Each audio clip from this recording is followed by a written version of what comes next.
Greetings! Let's talk.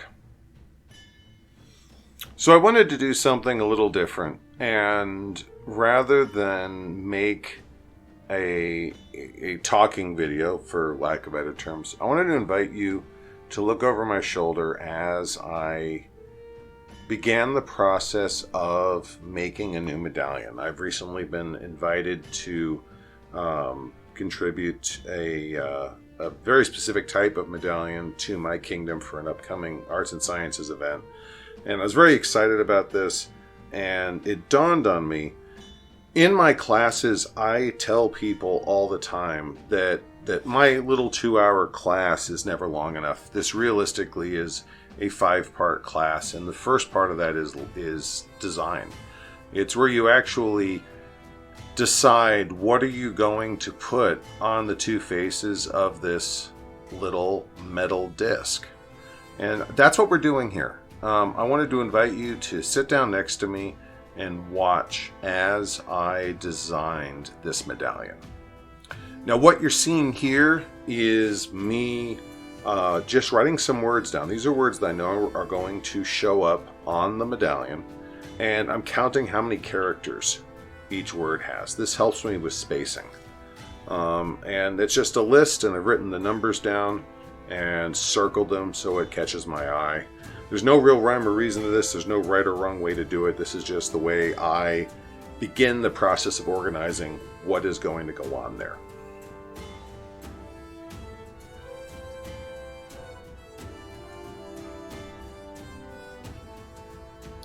I really do apologize for the bad angle. There was no other place on my workbench to set up the camera. So, like, if you were really looking over my shoulder, you'd be seeing the back of my hand for a good chunk of this. But these pictures will help elaborate what it is I'm doing each step of the way. And part of me wishes this could be more exciting, but there's a lot of me sitting there staring off into the distance as I organize my thoughts. Now here I am pulling out one of my favorite measuring tools. That's the wing dividers. I have a whole class I teach on wing dividers. I use them in my woodworking. I use them here in my design work. I've been known to carry a pair of these just in my pocket at certain events because I know I'll be doing some measurements. They're wonderful tools. Drawing compass by the modern terminology, but I just call them wing dividers. And this is my rough draft circle. That size is nothing special. That's just kind of a random size I chose. It's of course many times larger than what the final medallion is going to look like, but this is just a shape for me to organize my thoughts on. This is a rough graphic representation of what the medallion's proportions are going to look like. Now this is a trick that I use a lot with wing dividers. I'm dividing up the circle into 6 even parts. That line I drew went right through the center. The drawing compass I use, the wing dividers, leave a mark in the center that I can see. And that ruler is only there for a straight edge. I do not look at those numbers once, and I don't care to. This is a game of proportions and ratios. The only numbers I have here is me counting lines.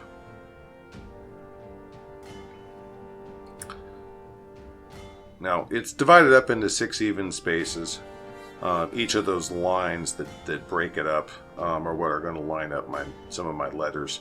But obviously 6 isn't enough. So that's a trick I just used where I am bisecting each segment. And that means when I'm done, instead of 6 equal spaces, I'll have 12. And you can use wing dividers to divide circles up into, you can quarter them, you can do them into eighths, you can do them into sixteenths. I think you can even get it down to 24ths. If you can divide it by 1, you can divide a circle into half, thirds, quarters, and then multiples of those. But there you go. I've got 12 lines laid out. 6 lines dividing into 12 pieces. And this is me mathing out what can I fit, what can't I fit. And this is where I go back to my list. How many letters am I trying to fit on the circumference? The interesting thing about medallions is that in the earliest medallions, you had circumference writing, or circumvential, whatever the word is, writing, which we're used to today on a lot of our money coins because they have letters that follow the circumference. But also you have flat text that doesn't follow the circumference. It's a block. It's 1 or 2 or 3 words that are just horizontal to the image on the coin. And Antonio Pisano, the man who invented European portrait medallions, the artist who I study and am trying to emulate, he has examples of both. Some of his earlier works had more flat text, but a lot of his work also has circumferential work. So that's what I'm deciding here. What letters are going to follow the circumference? What letters are going to be flat and block? And as you can see there, I have scrawled in some letters. I'm not worried about the letters looking good. Those are effectively, I wish I'd even called them a rough draft. It's not. Those are just the roughest of letters for me to go, okay, these letters go here. It's going to take up this much space. They could be written in backwards drunk Cyrillic for all I care. As long as I understand the image, I can work with it for the next phase.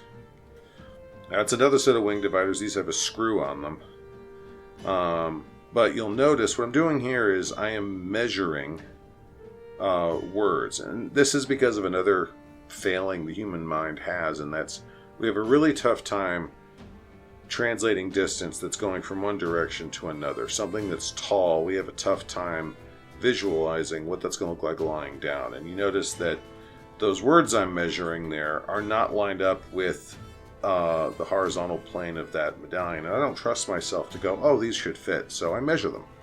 And I go, okay, this word will fit here. Okay, this word will fit there. Is it a bit redundant? Yes, absolutely. But it's how I check my work. You don't get a second chance when you start. I mean, you do get a second chance if you're willing to scrape away 90% of your work and try again. I'd really rather not do that. The place to make mistakes and figure out, gee whiz, this isn't going to work, is right here.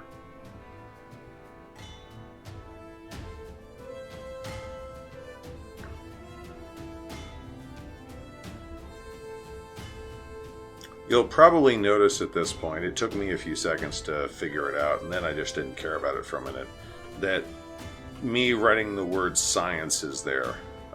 In the middle I have arts and sciences. Me writing the word science is there. It's crooked. It's horribly crooked. And as I start doing layout a moment later, I realize how bad it is, and I wind up erasing half of it. Again, this is a rough draft. I'm not overly concerned, but it still kind of made me twitch. Oh, and what I'm doing here, I had to write a number, the Roman numeral for 60, and I couldn't remember what it was, so I had to go to my phone and go, what's the Roman numeral for 60?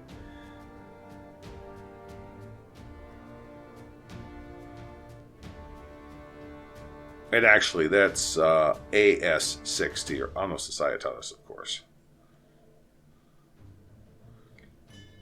Now that I've got a rough draft for one side, I'm like, okay, now to move on to the other one. And I'm just taking the wing dividers. I haven't moved them. I haven't adjusted them at all, so I have the same measurements. And I just draw another circle.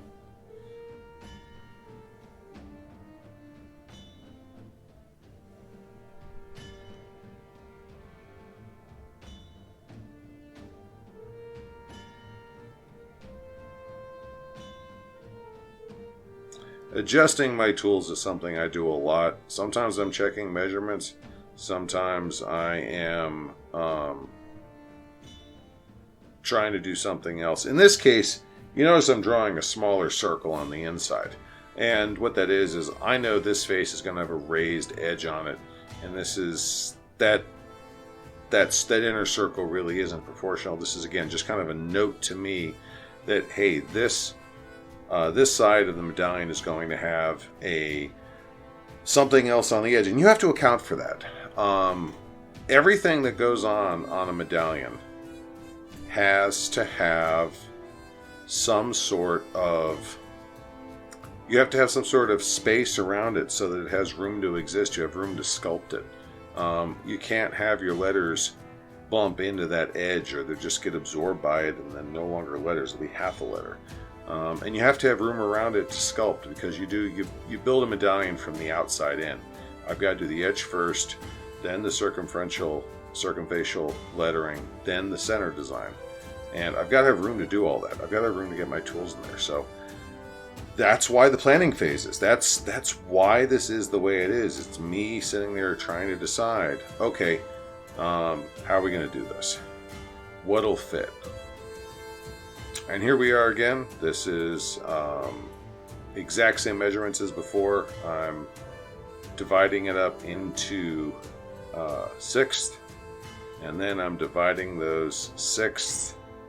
I'm going to divide those sixths in half, giving me 12 equal parts, and we're going to put a whole nother design on the back.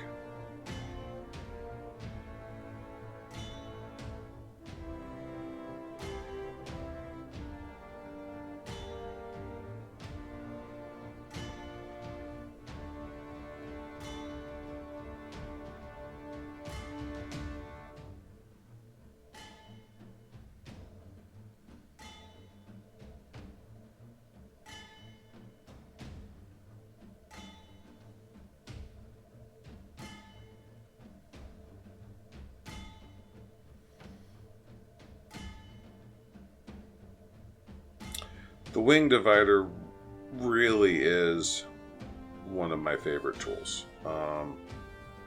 It is simple, but it's also so elegant.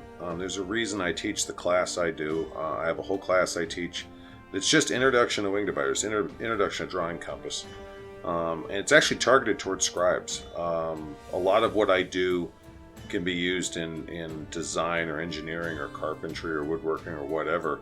But a lot of the measurements and techniques I use, my wife is a lifelong scribe and calligrapher, calligrapher and illuminator in the SCA, and these are techniques to do things that I see her face all the time when she's doing her scroll painting. So I teach this class, and I love the power of the tool. I love the understanding it gives you, and understanding more about it lets you do more things: measurements, enlarging designs, reducing designs, measuring, cutting up measurements. It's just such a wonderful tool. I really enjoy being any chance I can get to pull out the wing dividers and draw some circles and lines and chop them up. I just get the biggest kick out of it. I really do.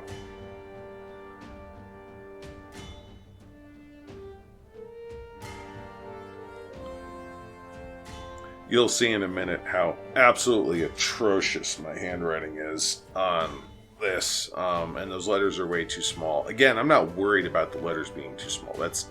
That's not a problem. This is just a rough draft. This is notes. But It is, even looking at now, I'm like, wow, those were really small. Trust me, the final medallion will not look anything like that proportion.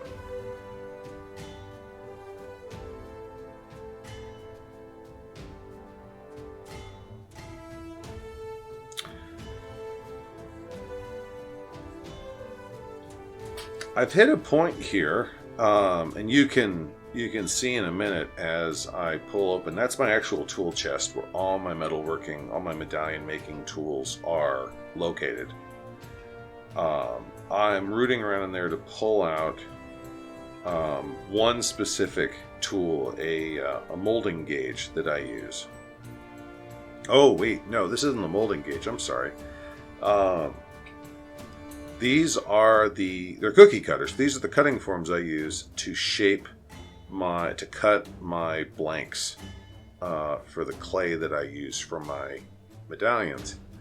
And this is me choosing, okay, what's the actual size that I'm going to make this thing?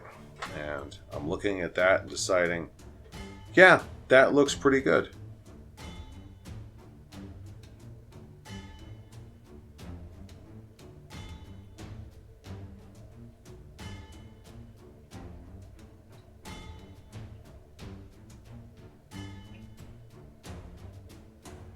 Yeah, and this is me documenting it. Anytime you see an ANS project where there's a plethora of photographs, just remember someone sat down and had to remember to take pictures every step of the way. And a lot of times we forget those pictures. Now, if you're wondering what this is me grabbing another set of, these are actually calipers. These are inside calipers. Notice the tips bend out. This is designed to measure the inside of it's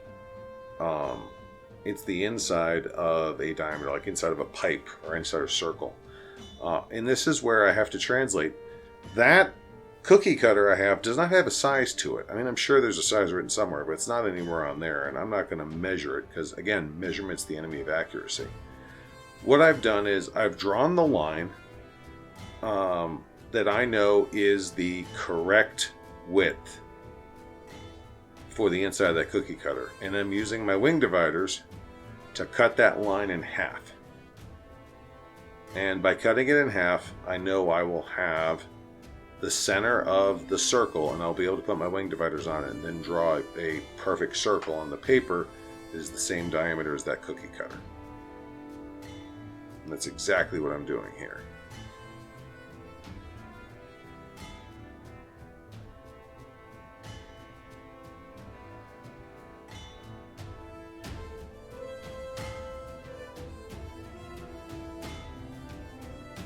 Unlike my earlier drawings, which were all about ratios and rough sketches, this is where I'm actually down to size.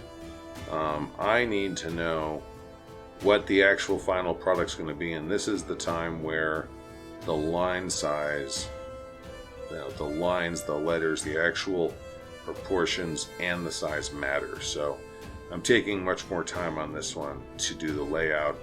And I don't have to take the time thinking about it. I've already got the rough drafts right above me.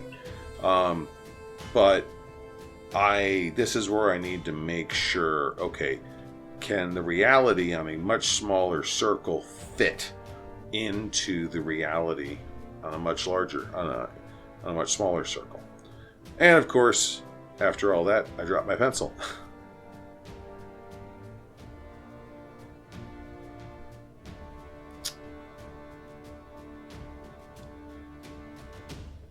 I sometimes have people ask me, what kind of pencil sharpener do I use? And honestly, if I'm doing woodworking, I don't even pull out a knife. I just grab one of my chisels and use that to sharpen my pencils. I can do that in about 3 swipes. But here I have a utility blade, and I just use that. I used to have a good little hand spin pencil sharpener, but I almost never use it because I always have my knife out.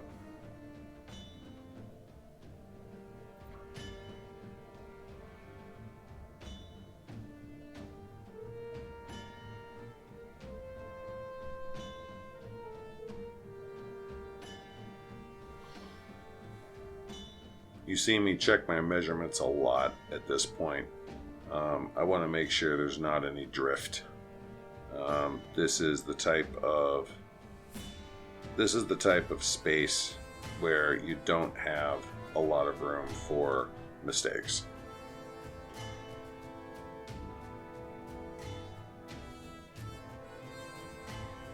Dividing the angles again, marking out my 6 spaces.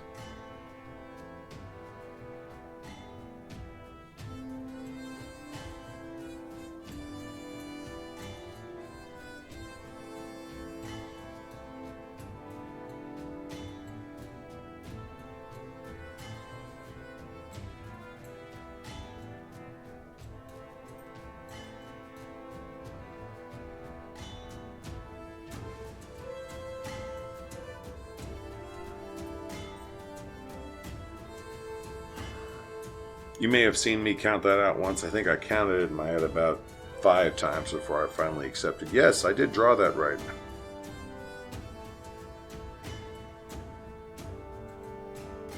And there's me checking my work. And that cookie cutter fits almost perfectly over the lead in that circle. I was really happy with that. And another picture.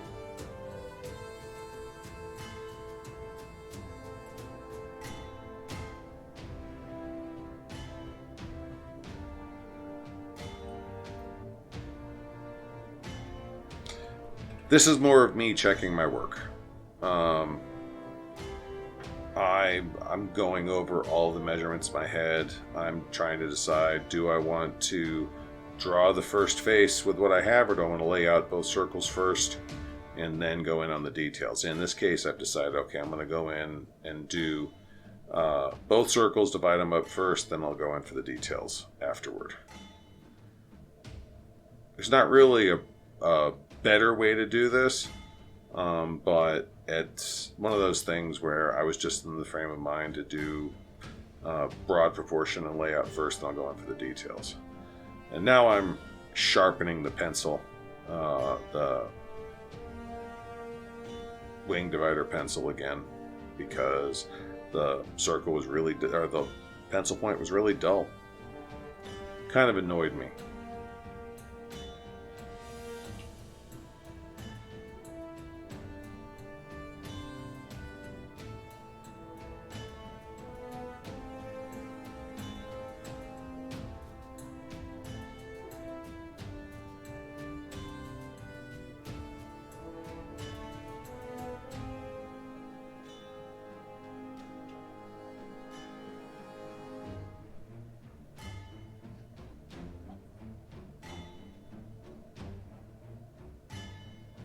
You're probably wondering, when does it get old having to tick off circles like that and make all these random, movements in order to divide the circle up into 3 and then 6 and then 12 equal parts. And I suppose there is a point where it will get old for me, but dividing up 4 circles like that, coming up with really, really precise measurements, at least for 4 of them, it just felt good. It was really nice to sit down and just kind of let myself get immersed in that type of work. It's not something I get to do a lot of, and I really have come to enjoy it. And of course, what's a day at the bench without dropping your tools 10 or 15 times?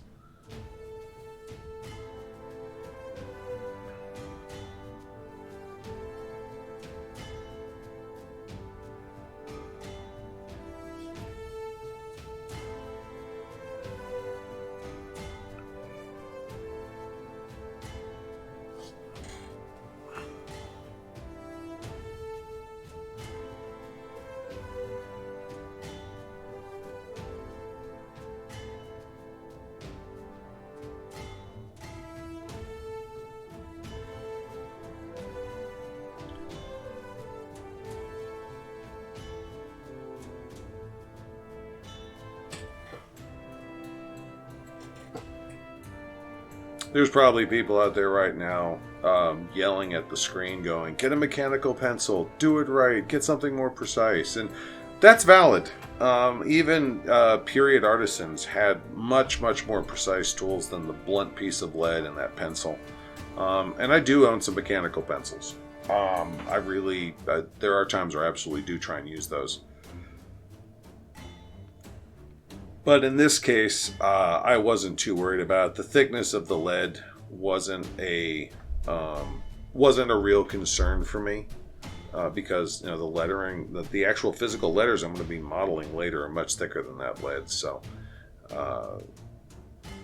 that is one of those scenarios where I don't need super precise writing tools. As long as the line is mostly the same thickness and consistent positioning, I'm good. Now, this was the gauge I was talking about earlier. That's an edge gauge that I run around the edge of my blanks to sculpt a bead, a raised edge. And I needed to know, okay, what's the actual measurement? If I put that on this coin, what's the inside edge of that going to look like? So this time, the circle I'm drawing actually is representative of where the inside edge of that bead is going to land on the medallion. And that tells me how much space I have left to work with, and it's not a lot of space. I remember drawing this line going, wow, I need to fit a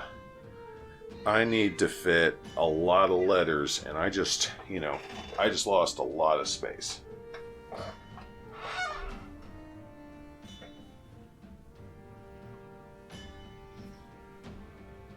There was definitely some moments there where I was rethinking some life choices.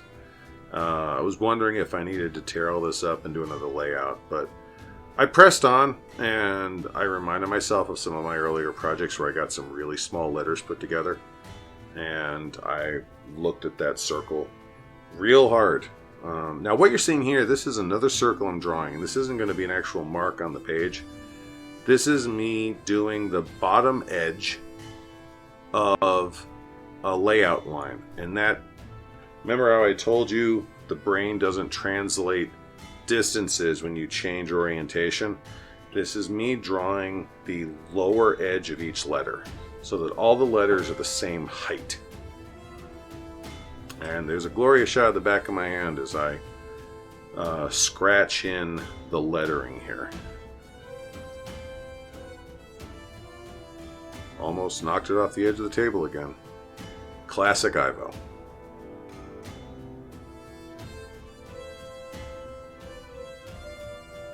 More contemplation. More trying to decide, is this what I want to do? Because we're getting down to really tight spaces, and I'm trying to decide, is what I want to do going to fit?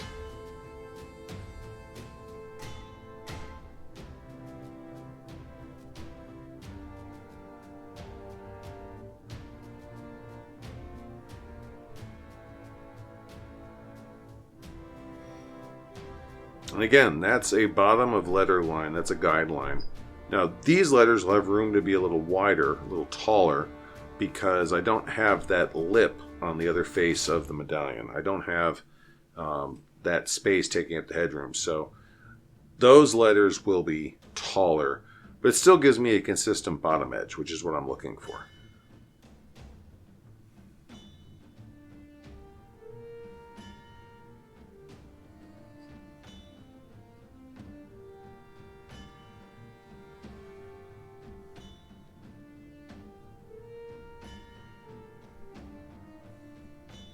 Remember how I told you I was counting letters before? Part of that is so you have the same number of letters on each side of your midway point. So I'm sitting here going, okay, I've got to fit 2 letters on one side, 2 letters on the other, and they got to be this tall. Whew, it's a tall order. Or in this case, a short order. Interestingly enough, I had to draw an ampersand 2 or 3 times here. And it was surprisingly difficult. I can type an ampersand, but actually drawing one, I was like, what pencil strokes are involved in this? And I don't even want to know what it's going to look like when I have to actually sculpt one. Oh my god.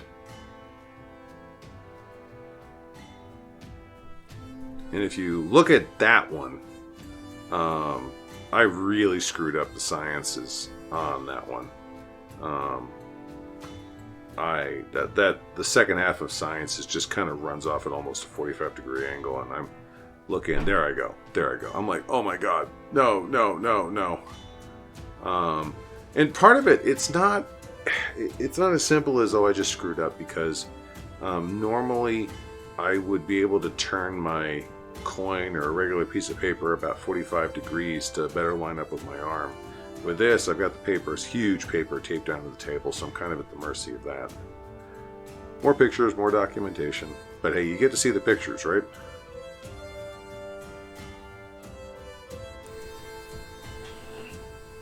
This is where I kind of just called things quits. One of the things the video doesn't show is that for all the cool things my shop has going for it, air conditioning is not one of them. It was bloody hot that night, and it was muggy. And 30 minutes was about as much as I could process. But I got to a good place. I got to where I wanted to be, and I said, you know what? This is good. I'm ready to take the next step after this. And I packed it up, and I headed inside to go get a cold drink.